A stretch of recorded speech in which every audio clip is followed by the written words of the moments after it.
Hi, my name is Rohan Poddar. I'm the chief storyteller and managing partner at Rohan Poddar Creative Media LLP. And today I bring to you a three-part webinar series on employer brand storytelling.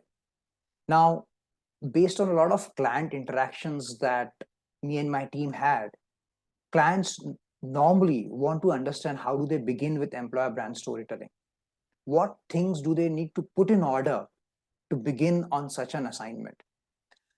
So that's why I have compiled this webinar today. Typically, any employer brand storytelling exercise has to focus on three things, right? First is brand positioning and insights. Second is business objectives. And third is execution. But we are not going to talk about all of these on today's webinar. I'm going to be talking about the first part, which is brand positioning and insights. And as with my last webinar, I don't want to show you a PowerPoint presentation. Instead, what I want to do is I want to open up real quick this whiteboard and write and jot down my notes as I speak to you. So let me begin here. Now, as I mentioned, the first part is brand positioning and insights. So this is where you need to understand what is your corporate brand, right? And you need to liaison with your corporate brand team. Every brand has a brand archetype, which is a persona. And as per the psychologist Carl Jung, there are 12 brand archetypes. Now, your branding team would know what kind of brand archetype your brand subscribes to. So let me give you quick examples. So if, let's say, your brand archetype is that of being a caregiver, then your brand believes in nurturing. Those are the values that matter to your brand the most. So an example of this would be Taj Hotels and Resorts. If your brand is a hero, it's a it's a fighter brand. It changes the status quo. It challenges the status quo. An example that comes to my mind is Infosys. If your brand is a joker or a jester or a clown, then it makes people laugh. It tingles them. Case in point, Zomato. If your brand has the archetype of being a lover, right, it romanticizes in its brand messaging, in its persona. A good example is Cadbury's. So, this discussion is not about brand archetypes. I just wanted to give you a glimpse of it. So, here, before we begin, we need to understand what is the brand archetype of your corporate brand, because your corporate reputation directly matters to your employer brand, and hence it's important that whatever storytelling that we do under the aegis of employer branding has to align with your corporate brand. Now, having said this, let me talk about brand positioning and insights. Come back here. Now, it is here that you would want to know what is the spare my typos here, what is the current positioning. I'll pull that a bit, of your brand, right? As I mentioned, what is the current positioning of your brand as per your brand archetype? That's the question that you need to answer, or your creative agency needs to understand before it begins on employer brand storytelling, right? What is the current positioning of your brand? That will give us, or that will set the broad tone for what kind of stories, what kind of flavor, how we craft these stories, right? Even though these stories are not meant for your consumers, but are meant for our employees. Now, the second question that we need to answer under this, under brand positioning, is we need to understand what is your current employee psychographics, right? Now, it is here that you would want to know how do your employees perceive you, Now, a lot of HR teams, employee engagement professionals, internal communications teams do a lot of surveys to understand what what employees think. However, sometimes or most of the times, the objectives of these surveys are more aligned towards what the HR or the employee engagement team wants to know, right? These are not necessarily aligned with uh, storytelling or with crafting a narrative, right? Now we need to understand how your current employees perceive you. Now that could be through skip level meetings, it could be through periodic employee surveys. If you think you have this data, then we have a place to start, right? But again, we also need to know few more things, right? We need to know, you know, the values of your employees, what values and belief systems they subscribe to, right? What socio-economic background they often come from. Now, this is the demographic information and it's quite easy to get. But what more we need to understand is what drives them to work every day, right? What drives them to work every day? Now, this is a very subjective question. And of course, the answers would be subjective as well, right? Then we need to know what are their fears, right? What are their fears? What do your employees fear? It could be that they have this constant fear that they would get fired from your company.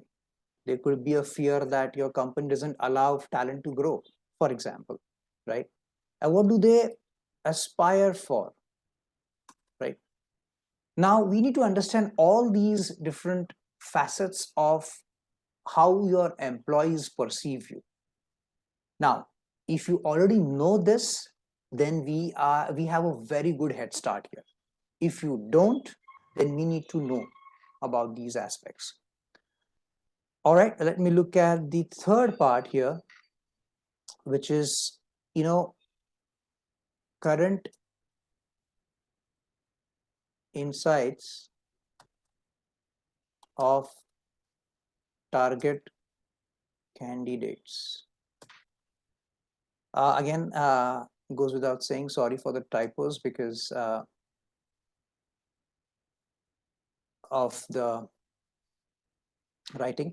All right, so it is here that you would want to know what do your or what do the candidates who apply to various job openings in your company, what, again, the same things, where do they come from, which background do they come from, what are their values and belief systems, what work ethics they have, uh, what uh, uh, what cultural aspects matter to them, right?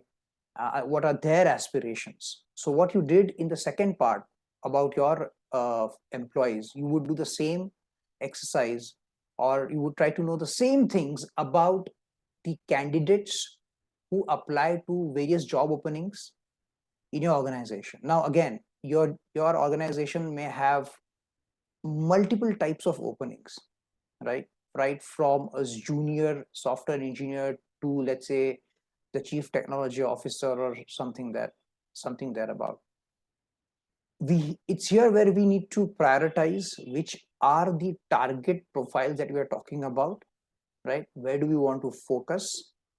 The stories that we want to make for employer brand storytelling need to be focused on what kind of profiles are across, or do these profiles fall under certain level of seniority, or in a certain role or a function, right? Or in a certain location of the company. So that is something that has to come from the talent acquisition or the hiring team of your organization, from the CHRO side, right? But once we identify the target candidates, we need to know them in as much detail as we possibly can based on the aspects that I've outlined in question number 2. Now, the fourth question, or the fourth thing that we need to know is, what is the ideal employee persona, right? Now, it's an offshoot of 3, right? but a slightly different. When you when you reach out to market and you want to source candidates, you want to invite them to apply to your openings, you want to know what background they come from, what are their value systems, but you also have a personality of a certain candidate in your mind that you have created, that you think would fit well into your organization. So on one hand is the persona that you want in your ideal candidate. On the other hand is the kind of persona that the candidates who apply to the openings in your organization have. Is there a match? Should we bridge that gap, or is it something that's manageable, right?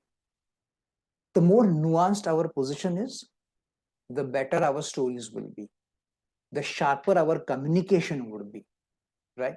So you need to know this. Now, all of this, primarily we are heading towards one simple question, right? And that question is, do we need qualitative research? Or if that term sounds too marketing for you, do we need insights, qualitative insights, right, on our current as well as potential employees? So all these four questions come down to this specific ask. You need to, as a client team, need to answer this question, that do you need qualitative insights to understand your current as well as your potential employees? Now, in some cases, you may already have a ton of data. You may not have a data. You may have bits and pieces, whatever it is. But if you have these insights or this qualitative data, the kind of storytelling you will engaging or you will create will be much more nuanced, as I mentioned, and much more in line with what your TG, in this case, which is your potential or current employees, want to hear, right? So there it goes. This is the first part, as I've said, of the three-part series on employer brand storytelling. And in this webinar, we talked about brand positioning and insights. I hope you liked this webinar, and I really hope that you would come back again for the second and the third webinar, as well as for all the future webinars. If you need to reach out to us, you can do so at storytelling at rohanpoddar.com, right? That's the email address to write to. Please share your feedback, suggestions. Please also share this video with people you think might find this useful or relevant, right? Thank you so much for your time. I appreciate it. See you next time.